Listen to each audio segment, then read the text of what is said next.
You're listening to the Platte River Bard. Hello, and welcome to the Platte River Bard. This is Chris Berger. And I'm Sherry Berger. And today we are here with McKenna Cottone, Shemar, Toussaint, and Nick Knipe.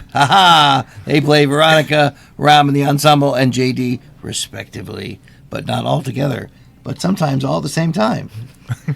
Ideally at the same time. Ideally, hopefully, in some of the scenes, they're all doing it at the same time. Thank you guys for both joining us this afternoon, taking time out of rehearsal. You. I think we're causing them to miss some rehearsal. I know. I'm sorry about that. Oh, we're fine. We're early. All right, good. This is a really kind of popular musical. I hear a lot about it lately. Have you done it before? Because a lot of, You know, I've been following this musical since I was 12 years old. Oh, okay. Basically, this musical is the reason why I am in musical theater, honestly. So to be a part of it is just something that's just bigger than myself, and yeah. That's awesome. I've had a very different relationship with this show in that I am not familiar with the music really at all. Okay. But, I mean, Mar and I are really close. We're best friends. And so it makes the excitement for it really easy, really palpable to want to audition for something like this. And I, of course, love the movie. So I auditioned, and I've been so glad to kind of come into it without any preconceived notions of how it should be done. So, but I'm so far really enjoying it. So you guys were familiar with the movie as well? Yeah. I've seen the movie, and I auditioned for when Blue Barn did it. It was like 8 years ago. I got called back for that, but didn't get cast. But I saw it, and it was really good. So it's been on my to-do list since that. Because you never know, because it's old enough, because it's like, maybe they didn't watch it. Did they just watch the musical? That's cool. Yes, God, that was kind of a big movie at the time.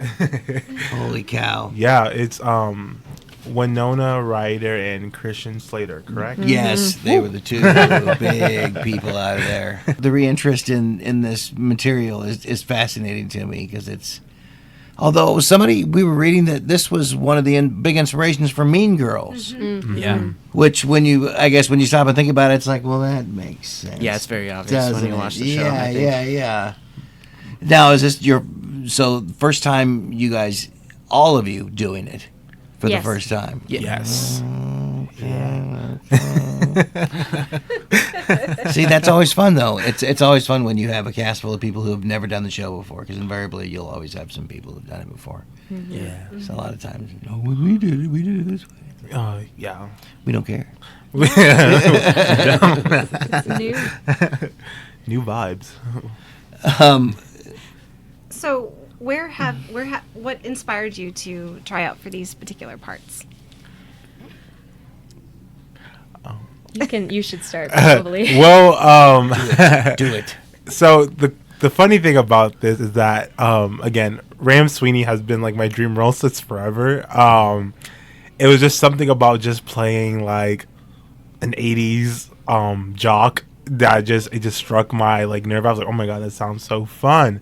And it's like something that's like way out of my like typical typecast of it. So when I auditioned for it, I was kind of like shooting for the stars. And when I got the email saying that I got it, I was so happy. So it's been so fun. For me, so Mar and I are both students at UNO right now in the theater department there. And Oh, nice. given how much of a fan he is of the show, when he found out that they were doing it, he said, you should audition. Yeah. And specifically, you wanted me to be Heather Chandler. I did. No. It was, and I didn't know the show very well, so I was like, you know what, now, granted, when I audition for things, I don't typically set my sights on a specific part. I just kind of leave it open. Okay, just more broad. Yeah, fair. But it was actually my friend and ex-boyfriend who told me, he said, I think you'd maybe be more of a Veronica. It just had more to do with, like, I guess, him knowing me, and as much as I want to be, like, the showstopper person, which has been, honestly, my typecast in the past. You're more Heather Chandler type. You're standout female lead. He said, something about the kind of emotional, the tenderness, I don't know, which was a huge compliment to me. And I'm so glad to get the privilege to work on this role. Yeah, more of the character part almost, Mm-hmm. which is cool. There's always more of those parts. How about you, Nick? Yeah, and for me, so Snap did American Idiot, and I was Saint Jimmy, which was the first like villain that I played, and I really enjoyed playing it. So I was kind of like, oh yeah, now I kind of want to do all the villains. So it was kind of like JD was like a natural progression from Saint Jimmy, honestly. What do you think is the? I mean, it seems like everyone wants to do this production. What do you think is the draw for you? I mean, what do you think? Why do you think everybody wants to do it? Man, what is the big draw of this? Is it the 80s thing? Because I like 80s. I love doing 80s. Like, honestly, I did Footloose. That was so much fun. That was like one of the best shows I've done. That was like 80s. I just did 9 to 5, which was kind of like 80s. Yes. And so I've been in the 80s kick, honestly. So I think partly for me, the 80s draw. It's the 80s draw a little bit, yeah? Yeah. I do think, just like we were saying earlier about how Mean Girls draws inspiration from it, there is kind of a cultural obsession with the mean girl and kind of making it this, cliche. And it kind of makes things like that easier to talk about, maybe, in a way. And I think, for sure, TikTok and the widespread of some very, memeable audio from the show has driven up its popularity. On top of that, the costumes are jaw-dropping, and just how iconic the colors of just the Heathers themselves are. It's super easy, super recognizable just from a visual standpoint. And well, with also being a part, us being a part of Gen Z, we're very obsessed with nostalgia.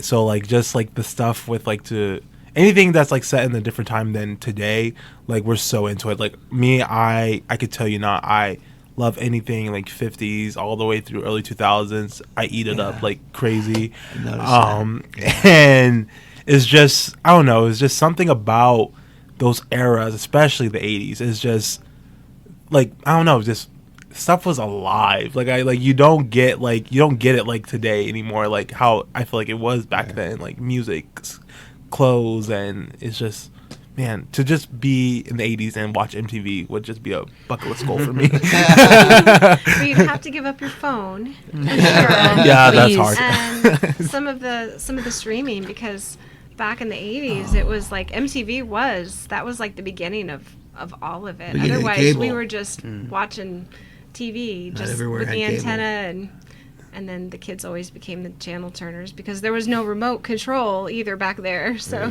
back then, your kids were the remote control. You just tell them to turn the channel for you.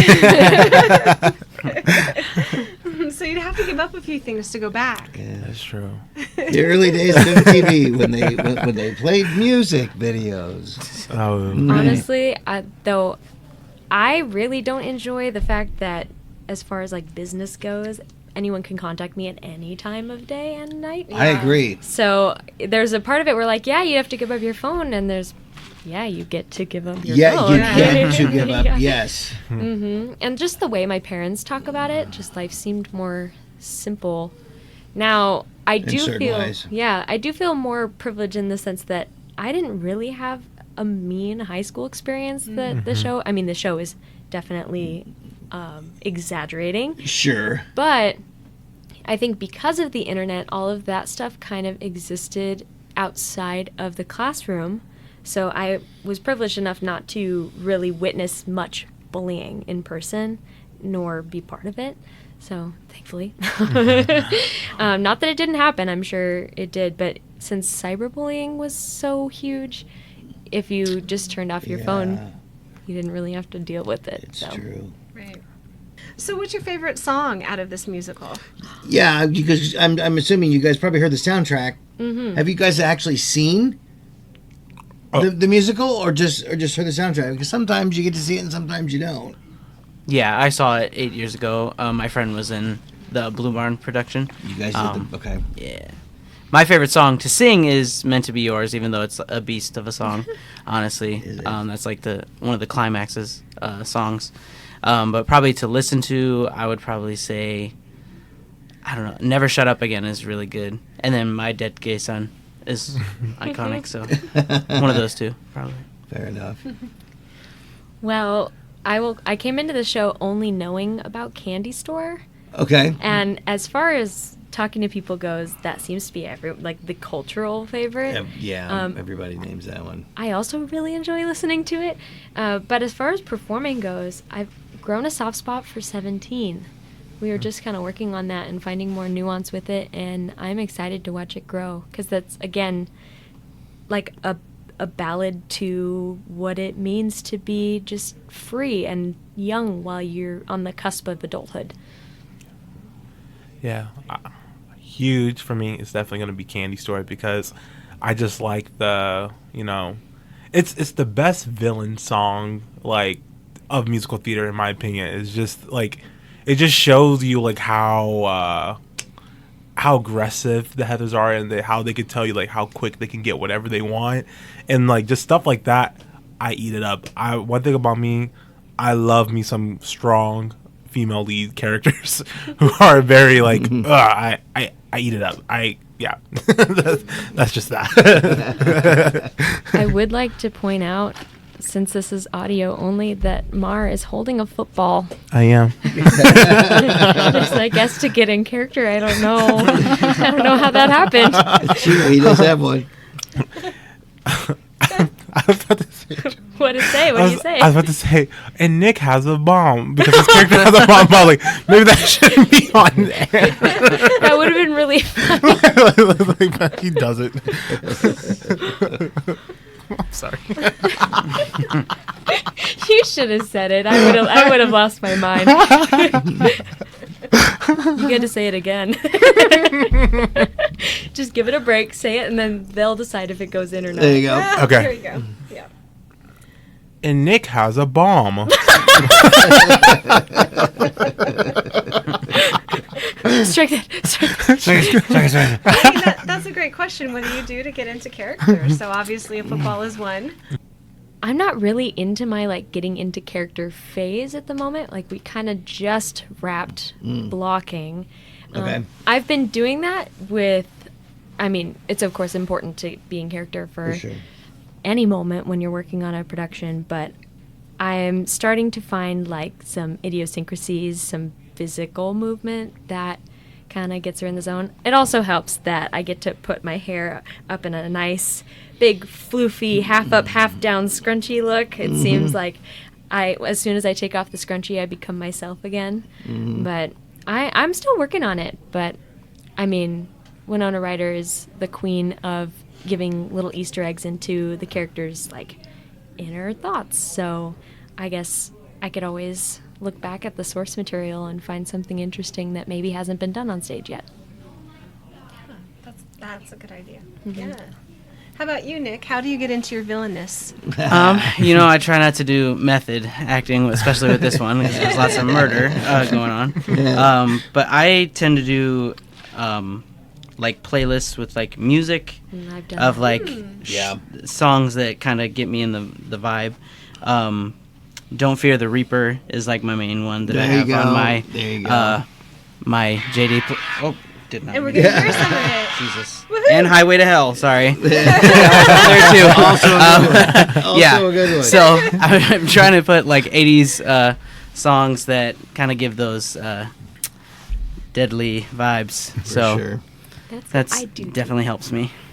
I do playlists. I should have mentioned something like that. Yeah. Playlists, yeah. Oddly enough, I've had, and this is for more character discovery, I should tell you too about it.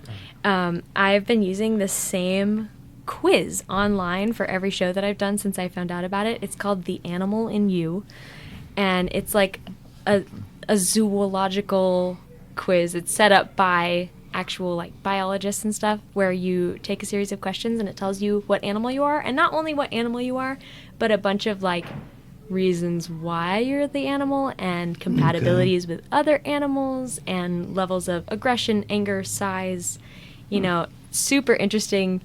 it sounds really juvenile. Oh, I take a BuzzFeed quiz, but it's more than that. Is what I'm trying to Right? say. Yeah. Veronica got an owl in the beginning of the show. That is interesting. So you'll have to think about that. Yeah. I like it. I like it a lot. Yeah.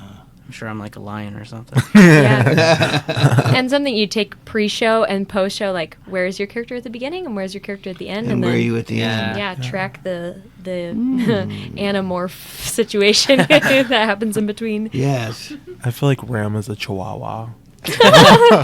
He's like he's an Elaborate. ankle biter. Oh no. He just yaps. That's literally what he does. So, How many performances of this do you guys get to do? You guys, is it a couple of weeks? Should be We- 10 total. 10 total? 3 weekends. Yep. And then we have a random Monday. That's right. Not random, it's planned, but normally there's not like Monday performances. But the Monday performance was really cool because it's like people that are in shows at the same time can come on that night. I It's think just that's like an industry night kind Yes, of thing. I think that's really So, cool. yeah. I think that's really It's a great cool. idea. Yeah. What do you think, Joey, in directing this show? What are some of her main goals that she wanted to do during this production? Like, what kind of message does she want to send, or what kind of direction is she giving you? For what I've been seeing is she really wants the audience to be immersed in the story.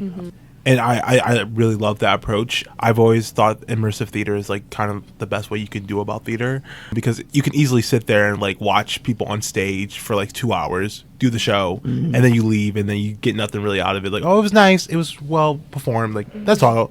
But like with immersive theater, it's like, oh, like I was also in the story. So it's like when you come to the show, you're going to be in Westerberg High. Like, you're going to be here with us, and that's what I've been enjoying about the process. Yeah, which this space is like perfect for it, which I think is why she focuses on that so much, because you're right on stage basically. The last show that they did here, there was literally seating on the stage where people were acting, so it was really cool. And I think that, like you said, it makes it more memorable. People will be talking about it because if you're in the show, essentially, Yes. how do you forget that? I think that is a really cool aspect of it as well. This is my first show with Joey and at Snap, so I'm witnessing a lot of this for the first time, but she's mentioned too about the culture of the people that show up for Snap production, like the diehard fans, that they know what they're getting into. So I think, again, with the immersion, trying to, play to the audience that knows and loves this theater well. So this is your first, is this your first? This is my second show with Snap. I've done 5 shows now with Joey. 5 in a row. So. 5 with Joey, second with Snap. Yeah. This is also my first time. And your first as well. Okay, so we have some new and we have some veterans. Oh, that's awesome. It's a neat little theater. It's different. It's cool. I like it. Yeah. They do neat stuff. Yeah. Feels like home for me, honestly. Oh. I've only done one show, but it feels right. Rehearsal process have been very fun. This cast, I love these people so much. Like every rehearsal I go to, I'm always excited, and it's been a while since I've been really excited about a production. So to come here every night and like be surrounded around these people, including my best friend, it's great. It's like best way to spend my summer. Yeah. Yeah. You can really tell that everyone here really cares about putting on a good product. And what I'm really enjoying is that our ensemble, too, is very nuanced. And if you are watching one specific character throughout an entire evening, you will see a different side of the story than if you watch someone else. So that will be a good thing to look out for. We have a lot of hard workers that are putting in some good character work. Yeah, and I think that's one of Joey's strongest suits, too. She is very, good at making the ensemble shine, because a lot of directors, it's like, oh, that's the ensemble, and they're there, but she definitely makes, if you're in the ensemble, you are doing something constantly, and you are just you shine no matter what. And a lot of times shows are just like, it's about the leads, but no, in a Joey show you will shine no matter what, and the ensemble will have lots to do. So That's really nice. That's great. Yeah. That's real teamwork. Yes. yeah, it helps with bonding, I think, a lot. Yeah. Awesome. Oh, Oh, well, thank you so much for spending time talking with us about this. I'm so glad that you're having so much fun and you're going to get to spend your summer together, well, all of June together doing this musical. Yeah. And taking time out of your rehearsal time to talk to us. Yes, Thank you guys for allowing us. It's been a Thank you. delight. Thank you so much. Heathers, the musical from Snap Productions, will open June 7th and play until June 23rd. Performances are Friday and Saturdays at 7:30 p.m. and Sundays at 2 p.m. There will be one industry night on Monday evening, June 17th at 7:30 p.m. Industry night is pay what you can. Tickets can be purchased at snapproductions.com. Thank you for listening and supporting the arts in the Platte River area and beyond. Please subscribe to our podcast so you are sure to catch all of our future episodes and join us on social media. See you next time on the Platte River Bard.